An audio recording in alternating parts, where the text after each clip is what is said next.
Good evening, everyone. Two Upper Peninsula Class D volleyball teams were ranked in the final regular season poll by the State Coaches Association. Stevenson was 8th, Pickford was 10th.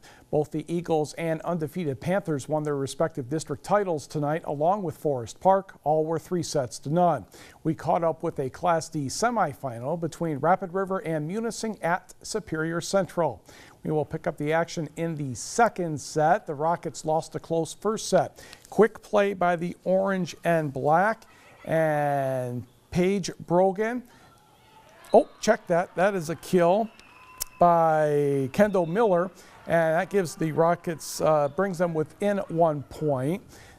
Now here's the point I was trying to get to. Oh, no, that's a nice push by Hannah Canyu. That knots the score at 24. Moments later, Erica Schwartz, Valerie View, but Shannon Gould says she gets denied by Cayenne Went, and the Mustangs lead by 1.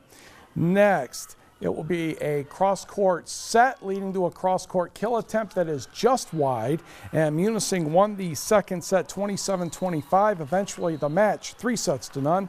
Munising will face Superior Central in the district final tomorrow night at 7 o'clock. Superior Central 3, Mid-Peninsula nothing. It is a rematch, an 8-man football Friday as Rapid River hosts Cedarville for a regional title. The Rockets edged the Trojans 20-19 back on October 3rd, and everyone on the Rapid River team knows Cedarville will be very dangerous coming into town for the second time this season. I'll tell you what, they're fast, they're big, they are going to bring everything that they have. They'll be their best ball game, and they're fired up.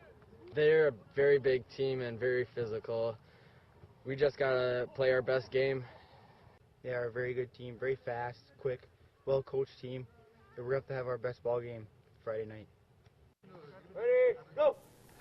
Kickoff Friday night is set for 7 o'clock. That should be one of the better 8-man football games coming up this weekend. It's another top 25 matchup for the Michigan Tech football team this weekend as the 20th ranked Huskies host number 22 Ashland.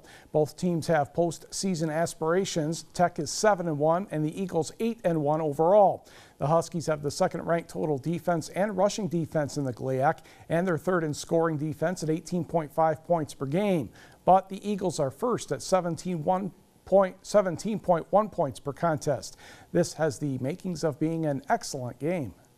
They're a very good football team, well coached, very athletic, very sound. This is their last game in regular season. If they, if they get this one, they're done at 9-1, and then wait for their playoff opportunity.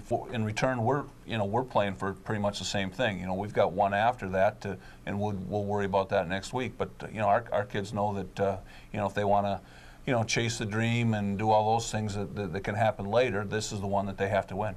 He's gone. 50.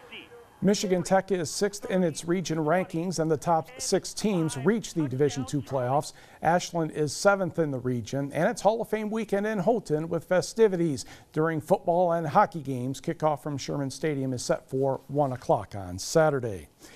You might find this hard to believe, but the Huskies should be rooting for NMU this week. The Wildcats have a very tough assignment, though, traveling to Big Rapids to meet the 4th-ranked Ferris State Bulldogs, led by their quarterback Jason Vanderlaan.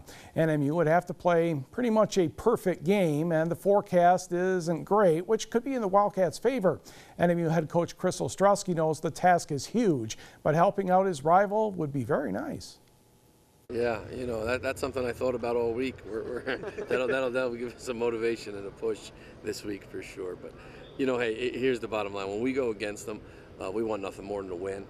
And, this year was one of the great football games they've had in this building. And but when we're not going against them, I wish them well. I hope they win. I think it represents our area well.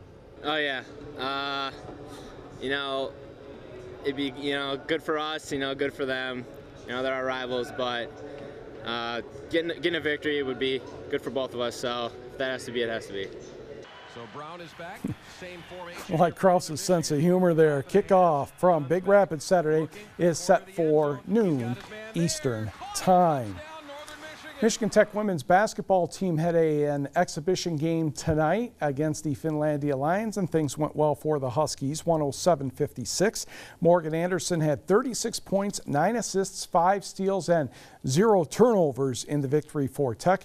Waters meets Marissa Burke paced the Lions with 26 points. Northern Michigan University's Paula Hafner has been selected as the 2014 Great Lakes Intercollegiate Athletic Conference Women's Soccer Offensive Player of the Year by the league coaches.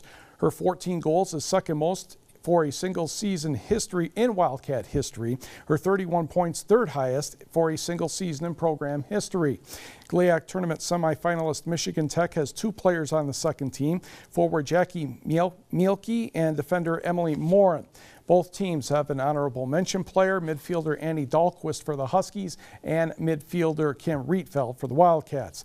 Michigan Tech is 11-3-2 and continues its postseason tomorrow with a GLIAC tournament semifinal against Grand Valley State. That game is set to kick off at 4 o'clock at Ohio Dominicans Panther Stadium. And don't forget, all kinds of information is available on our website at uppermichigansource.com. Yeah, heading into that time of year where several sports are overlapping. You got basketball now starting up, and football, hockey, yeah, and all volleyball. All melding together. Yep. All right. Thanks a lot, Mike.